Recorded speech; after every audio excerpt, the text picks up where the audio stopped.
সাত সকালেই সোনাগাছিতে সাজো সাজো রব।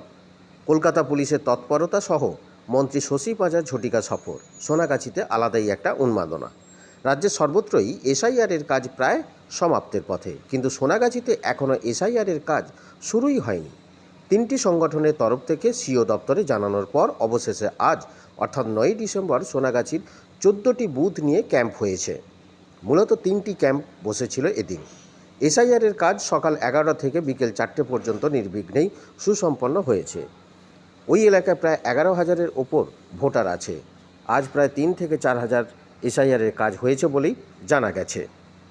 এইটা দুজন স্বেচ্ছাসেবী সংগঠন এবং আমাদেরও সংগঠনের মারফত একটা দাবি ছিল যে তাদেরকে একটা বিশেষ নজর দিতে হবে।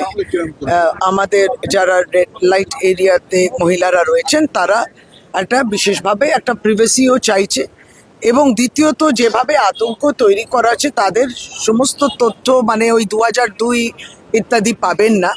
সেইখানে যে একটা প্রভিশনও রয়েছে যে আপনি 2002-তে আপনার কিংবা আত্মীয় স্বজন না থাকলেও উপর অংশে ভরেও সে এই দেশের নাগরিক, প্রকৃত নাগরিক, কারণ তার হাতে সমস্ত কাগজ রয়েছে, ওর আধার কার্ড রয়েছে, প্যান কার্ড রয়েছে। আপনি দেখুন এখানে যে কাগজগুলো তারা চাইছেন, তাদের ব্যাংকের অ্যাকাউন্টও রয়েছে এবং তাদের অবশ্যই ভোটার কার্ডও রয়েছে।